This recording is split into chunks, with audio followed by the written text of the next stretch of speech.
स्वागत है आपका आज के एपिसोड में। चलिए शुरुआत करते हैं पिछले अभ्यास प्रश्न के साथ। कैजुअल्टी इन्वेस्टिगेशन कोड शब्द कभी कभी समाचारों में किस संदर्भ में देखा जाता है? ए, गाजा में इजरायली कार्रवाई की जांच के लिए अंतर्राष्ट्रीय न्यायालय द्वारा दिशा निर्देश। बी, यूक्रेन में रूस का मुकाबला करने के लिए नाटो देशों द्वारा बनाई गई कार्य योजना। सी, समुद्री घटना की सुरक्षा जांच। डी, जलवायु परिवर्तन के कारण पृथ्वी पर जीवों का विलुप्त होना। इस प्रश्न का सही उत्तर है विकल्प सी। चलिए देखते हैं इसके विश्लेषण को। कैजुअल्टी इन्वेस्टिगेशन कोड दुर्घटना जांच संहिता समुद्री दुर्घटनाओं की जांच के लिए सर्वोत्तम प्रथाओं पर आधारित है, जिसे वर्ष 1997 में अंतर्राष्ट्रीय समुद्री संगठन द्वारा स्थापित किया गया था। संहिता का उद्देश्य समुद्री दुर्घटनाओं की व्यवस्थित जांच के लिए एक प्रक्रिया तैयार करना, कारणों का पता लगाना और उन्हें प्रकाशित करना तथा सिफारिशें करना है। इस संहिता को ध्वज राज्यों, तटीय राज्यों और सामान्य रूप से शिपिंग उद्योग के लाभ के लिए वस्तुनिष्ठ समुद्री सुरक्षा जांच की सुविधा प्रदान करने के लिए तैयार किया गया है। अतः विकल्प सी सही है। तो चलिए शुरुआत करते हैं आज के एपिसोड की पहले प्रश्न के साथ। महत्वपूर्ण और उभरती प्रौद्योगिकियों पर पहल यानी ICET के संबंध में निम्नलिखित कथनों पर विचार कीजिए। 1, यह कृत्रिम बुद्धिमत्ता और क्वांटम कंप्यूटिंग सहित क्षेत्रों में सहयोग के लिए भारत तथा यूरोपीय संघ द्वारा सहमत रूपरेखा है। 2, इसका उद्देश्य आपूर्ति श्रृंखलाओं का निर्माण करना और वस्तुओं के सह उत्पादन तथा सह विकास का समर्थन करना है। 3, इसका उद्देश्य तकनीकी सहयोग में तेजी लाने के लिए एक नया रक्षा औद्योगिक सहयोग रोडमैप विकसित करना है। उपर्युक्त में से कितने कथन सही हैं? ए केवल 1, बी केवल 2, सी सभी 3, डी कोई नहीं। इस प्रश्न का सही उत्तर है विकल्प बी केवल 2। चलिए देखते हैं इसके विश्लेषण को। महत्वपूर्ण और उभरती प्रौद्योगिकियों पर पहल। महत्वपूर्ण और उभरती हुई प्रौद्योगिकियों पर पहल एक रूपरेखा है जिस पर भारत तथा संयुक्त राज्य अमेरिका ने कृत्रिम बुद्धिमत्ता, क्वांटम कंप्यूटिंग, अर्धचालक एवं वायरलेस दूरसंचार सहित क्षेत्रों में सहमति व्यक्त की है। अतः कथन 1 सही नहीं है। यह आपूर्ति श्रृंखला बनाने और वस्तुओं के सह उत्पादन तथा सह विकास का समर्थन करने के लिए नई दिल्ली एवं वाशिंगटन DC को विश्वसनीय प्रौद्योगिकी साझेदार के रूप में स्थापित करना चाहता है। अतः कथन 2 सही है। इसका उद्देश्य संयुक्त विकास और उत्पादन हेतु तकनीकी सहयोग में तेजी लाने के लिए एक नया रक्षा औद्योगिक सहयोग रोडमैप विकसित करना है। अतः कथन 3 सही है। अगला प्रश्न है, निम्नलिखित में से कौन जलवायु परिवर्तन और अंतर्राष्ट्रीय कानून पर लघु द्वीप राज्यों के आयोग के सदस्य हैं? 1, एंटीगुआ और बारबुडा। 2, तुवालू। 3, वानुअतु। सी, बहामास। नीचे दिए गए कूट का उपयोग करके सही उत्तर चुनिए। ए केवल 1 और 2, बी केवल 2 और 3, सी केवल 1, 2 और 3, डी 1, 2, 3 और 4।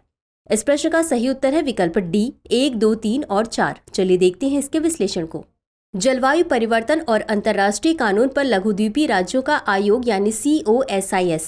जलवायु परिवर्तन और अंतर्राष्ट्रीय कानून पर लघुद्वीपीय राज्यों का आयोग उन देशों का समूह है जो कम उत्सर्जन करते हैं लेकिन जलवायु परिवर्तन तथा बढ़ते समुद्री स्तर के प्रभावों के प्रति अत्यधिक संवेदनशील हैं।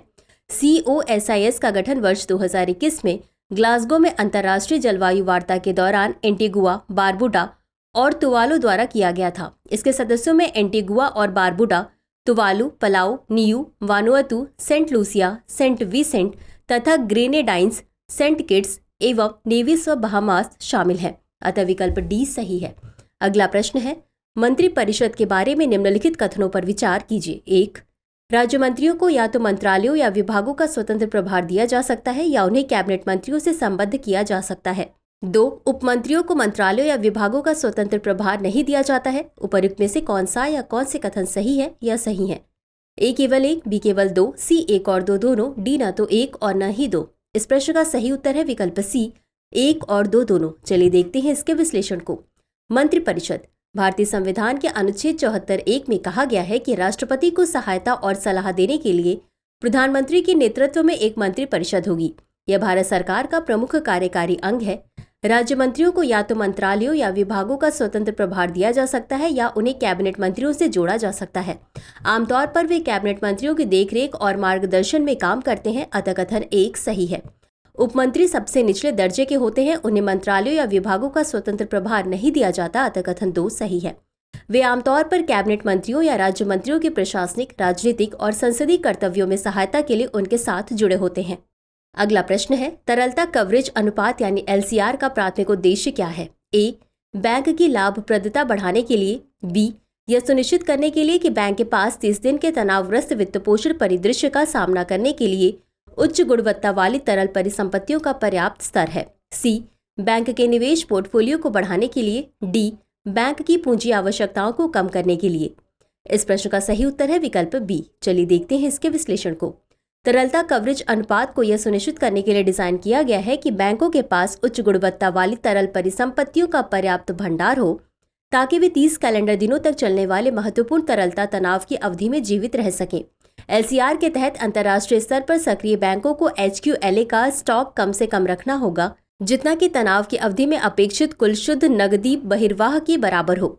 HQLA नकदी या परिसंपत्तियां हैं जिन्हें बिना किसी महत्वपूर्ण मूल्यहानि के शीघ्रता से नकदी में परिवर्तन किया जा सकता है, अतः विकल्प बी सही है।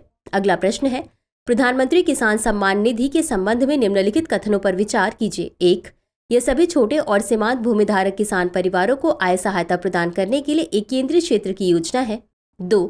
यह लाभ बैंक खाते में प्रत्येक 3 माह की अवधि में 4 समान किस्तों में प्रदान किया जाता है। 3. 2 हेक्टेयर से अधिक कृषि योग्य भूमिधारक व्यक्ति अथवा किसान परिवार केवल लाभ की आधी राशि के लिए पात्र हैं। उपर्युक्त में से कितने कथन सही हैं? ए केवल 1, बी केवल 2, सी सभी 3, डी कोई नहीं। इस प्रश्न का सही उत्तर है विकल्प ए केवल 1। चलिए देखते हैं इसके विश्लेषण को। प्रधानमंत्री किसान सम्मान निधि या PM किसान सभी छोटे और सीमांत भूमिधारक किसान परिवारों को उनकी वित्तीय आवश्यकताओं को पूरा करने के लिए आय सहायता प्रदान करने हेतु एक केंद्रीय क्षेत्र की योजना है, अतः कथन 1 सही है। यह राशि सभी पात्र लाभार्थियों के बैंक खाते में प्रत्येक 4 माह की अवधि में 2000 रुपए की 3 समान किस्तों में प्रदान की जाती है, अतः कथन 2 सही नहीं है। 2 हेक्टेयर से अधिक कृषि योग्य भूमिधारक किसी भी व्यक्ति अथवा किसान परिवार को इस योजना के तहत कोई लाभ नहीं मिलता है, अतः कथन 3 सही नहीं है। अगला प्रश्न है, भू अभियांत्रिकी के संबंध में निम्नलिखित कथनों पर विचार कीजिए। 1. यह जलवायु परिवर्तन के प्रभावों से सीधे निपटने के लिए डिजाइन की गई तकनीक है। 2. यह आमतौर पर हवा से कार्बन डाइऑक्साइड को हटाकर या ग्रह की सतह तक पहुंचने वाली सूर्य की रोशनी की मात्रा को सीमित करके किया जाता है। 3. स्ट्रेटोस्फेरिक एरोसोल इंटरवेंशन जियो इंजीनियरिंग तकनीकों का एक ऐसा ही उदाहरण है। उपरोक्त में से कौन सा या कौन से कथन सही है या सही है? ए केवल 1, बी केवल 2, सी सभी 3, डी कोई भी नहीं। इस प्रश्न का सही उत्तर है विकल्प सी सभी 3। चलिए देखते हैं इसके विश्लेषण को। भू अभियांत्रिकी वह तकनीक है जिसे जलवायु परिवर्तन के प्रभावों से सीधे निपटने के लिए डिजाइन किया गया है, अतः कथन 1 सही है। यह आमतौर पर हवा से कार्बन डाइऑक्साइड को हटाकर या ग्रह की सतह तक पहुंचने वाली सूर्य की रोशनी की मात्रा को सीमित करके किया जाता है, अतः कथन 2 सही है। स्ट्रेटोस्फेरिक एरोसोल इंटरवेंशन यानी SAI एक भू अभियांत्रिकी दृष्टिकोण है। यह अंतरिक्ष में सूर्य के प्रकाश को परावर्तित करने और ग्लोबल वार्मिंग को कम करने के लिए सल्फर डाइऑक्साइड को इंजेक्ट करके ज्वालामुखी विस्फोट के शीतलन प्रभावों की नकल करता है, अतः कथन 3 सही है। अगला प्रश्न है, निम्नलिखित पर विचार कीजिए। 1. मानव विकास संकेतकों का निम्न स्तर। 2. प्राकृतिक आपदाओं की उच्च आवृत्ति। 3. पहाड़ी एवं दुर्गम क्षेत्र। 4. राज्य के वित्त की अव्यवहार प्रकृति। किसी राज्य को विशेष राज्य का दर्जा प्रदान करने हेतु केंद्र सरकार द्वारा उपयुक्त मानदंडों में से कितने मानदंडों का निर्धारण किया गया है? ए केवल 1, बी केवल 2, सी केवल 3, डी सभी 4। इस प्रश्न का सही उत्तर है विकल्प बी केवल 2। चलिए देखते हैं इसके विश्लेषण को। विशेष राज्य का दर्जा। राज्यों के लिए विशेष श्रेणी का दर्जा पहली बार 5वें वित्त आयोग की सिफारिशों के आधार पर वर्ष 1969 में प्रस्तुत किया गया था। इस संदर्भ में केंद्र सरकार द्वारा निर्धारित मानदंडों में निम्नलिखित शामिल है: पहाड़ी एवं दुर्गम क्षेत्र, कम जनसंख्या घनत्व और जनजाति जनसंख्या की प्रमुख हिस्सेदारी, पड़ोसी देशों के साथ संलग्न सीमाओं की सामरिक स्थिति, आर्थिक और आधारभूत संरचना में पिछड़ापन, राज्य के वित्त की अव्यवहार प्रकृति, अतः विकल्प बी सही है। अगला प्रश्न है, परमाणु घड़ी के बारे में निम्नलिखित कथनों पर विचार कीजिए। 1. यह एक उन्नत समय निर्धारण उपकरण है जो असाधारण सटीकता के साथ समय को मापने के लिए परमाणुओं के प्राकृतिक कंपन का उपयोग करता है। 2. इसे 1955 में लुईस एसन द्वारा विकसित किया गया था। 3. वर्तमान में भारत में कोई भी चालू परमाणु घड़ी नहीं है। उपर्युक्त में से कितने कथन सही हैं? ए केवल 1, बी केवल 2, सी सभी 3, डी कोई भी नहीं। इस प्रश्न का सही उत्तर है विकल्प बी केवल 2। चलिए देखते हैं इसके विश्लेषण को। परमाणु घड़ियां यह एक उन्नत समय मापक उपकरण है जो असाधारण सटीकता के साथ समय मापने के लिए परमाणुओं के प्राकृतिक कंपन का उपयोग करता है, अतः कथन 1 सही है। इसे 1955 में लुईस एसन द्वारा विकसित किया गया था, अतः कथन 2 सही है। परमाणु घड़ियां पारंपरिक घड़ियों की तुलना में कहीं अधिक सटीक होती है क्योंकि परमाणु दोलनों की आवृत्ति बहुत अधिक होती है और वे कहीं अधिक स्थिर होती है। पारंपरिक परमाणु घड़ियां 300 मिलियन वर्षों में 1 सेकंड कम करती या अधिक प्राप्त करती हैं, जबकि ऑप्टिकल परमाणु घड़ियां 300 बिलियन वर्षों तक इस सटीकता को बनाए रख सकती हैं। इसका आविष्कार लुइस एसे ने वर्ष 1955 में किया था। वर्तमान में भारत में परमाणु घड़ियां अहमदाबाद एवं फरीदाबाद में संचालित हो रही हैं, अतः कथन 3 सही नहीं है। अगला प्रश्न है, शब्द short take off but arrested recovery विधि कभी कभी समाचारों में किस संदर्भ में देखी जाती है? ए. विमान वाहक, बी. पुनः प्रयोज्य प्रक्षेपण यान, सी. अनेक स्वतंत्र रूप से लक्षित पुनः प्रवेश यान, डी. पृथ्वी के वायुमंडल में उपग्रह का पुनः प्रवेश।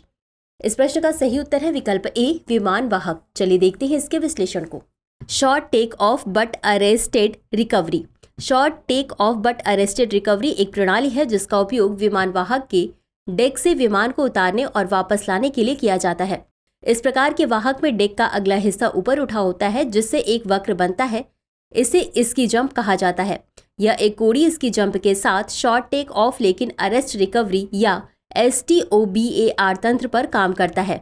इस प्रकार जब कोई विमान रनवे के अंत में डेक छोड़ता है तो वह उसी तल पर सीधा नहीं चलता है, इसके बजाय इस वक्र के कारण वह ऊपर की ओर उठ जाता है।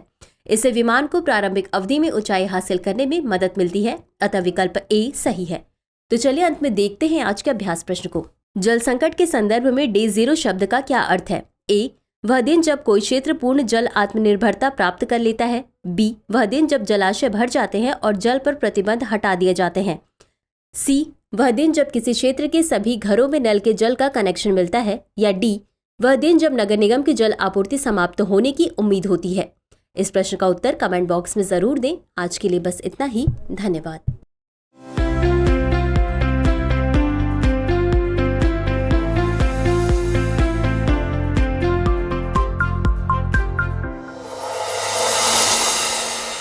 डियर व्यूअर्स, अपने एग्जाम की तैयारी को और बेहतर करने के लिए हमारे चैनल को लाइक, शेयर और सब्सक्राइब करना न भूलें।